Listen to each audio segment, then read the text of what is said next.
this past Thursday, in Sacramento, my brother Kevin McLean, who's a business owner here in Sacramento, in my opinion, slowly becoming like an activist too, right? A really positive, community-minded brother. And the brother Barry Axius, who, if you are familiar with community activism in Sacramento, he's a large part of that, like a large, extremely large part of that, does extremely good work in the streets of Sacramento for our people, right? Both of those brothers deserve hats off to them, right? So they put together a healing march here in Sacramento, where I'm from. Typically, I do not march. I'm going to put that on record.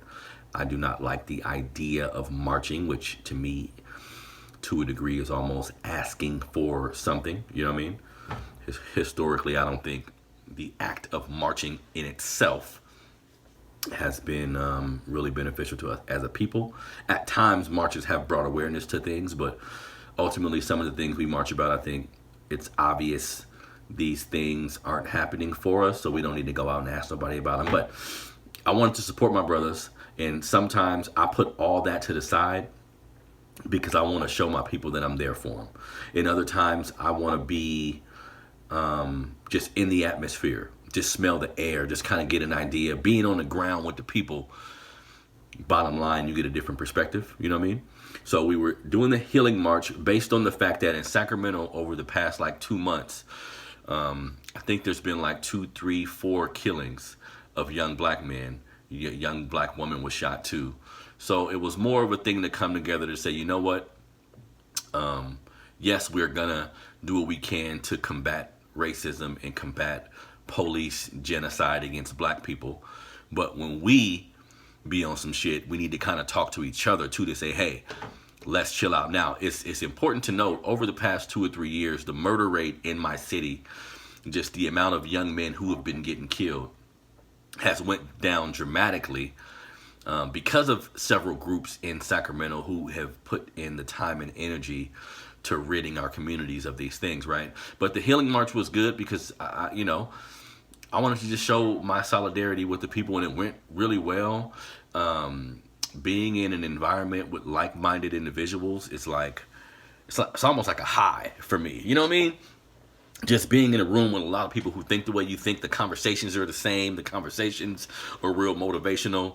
I really appreciated it. And, again, like I was saying earlier, we all know this black on black crime shit is a myth, just as far as that term in particular.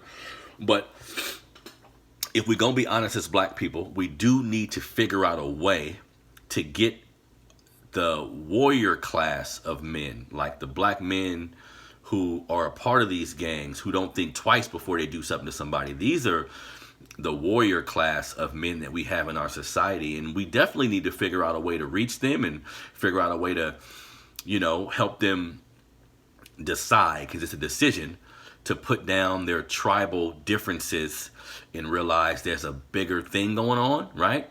So I do agree with that, and I think accountability in our neighborhoods, killing somebody black when a white person kills us, we don't take that same type of animus towards them, which I think we need to switch that up a little bit, right? But also, I understand that some of these young men are dealing with decade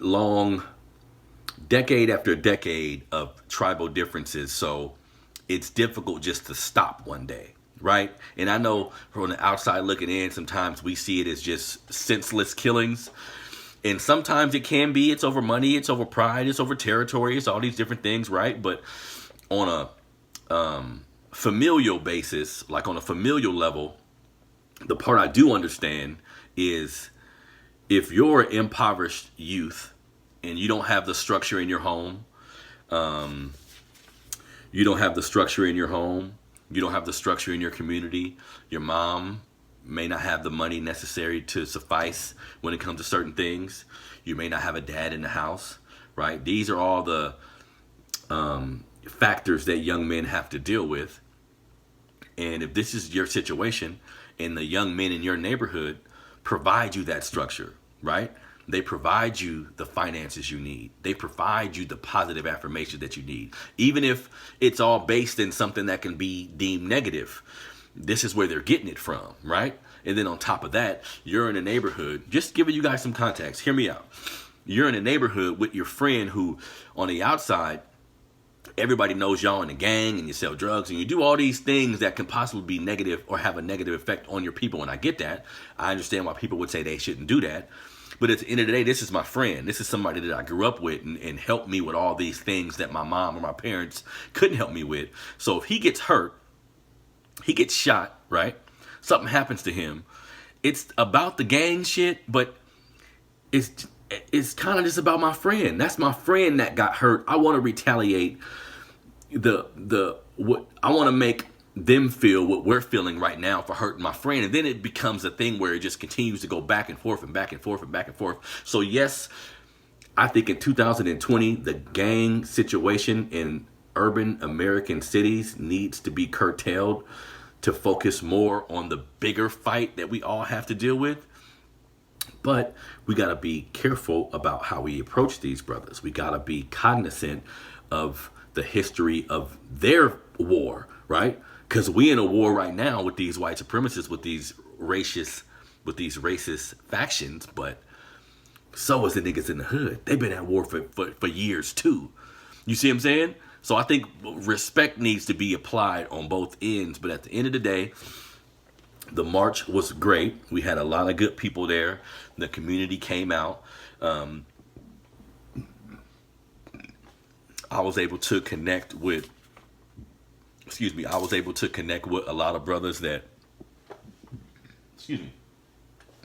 a lot of brothers that I've met on social media because of what I do and what they do. We've met on social media or met in passing, but I had an actual opportunity to meet them and talk to them and build and kind of decide how we're going to move forward together, right? So it was a unity-based thing that I really enjoyed it. Like, I really enjoyed being there.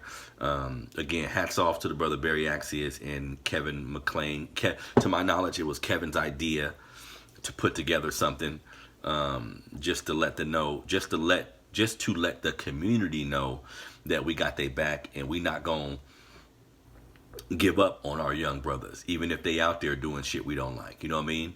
Them still are young brothers. That's still the warrior class of black men. Like, if we were able to get the mentality that some of them young brothers got when it comes to violence, when it comes to respect, right? We can use that in our society. Now, again, what they're using it for currently may not be beneficial for all of us, but ultimately that mentality is useful when it's wartime, when it's time to strategize. You feel me? So hats off to the brothers for putting that together, man. Because again, I don't like the marching shit. I'm not gonna lie about that. But because of my platform, because of what I talk about, it behooves me to get involved with some of these things. Just to, and at times, just if it's just to see, just if it's to observe the atmosphere even, right?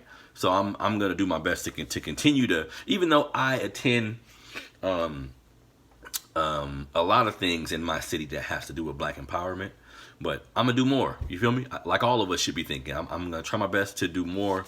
I had a great time at the march. Shout out to the brother Kevin McLean, Barry Axius, man, y'all 100. Now,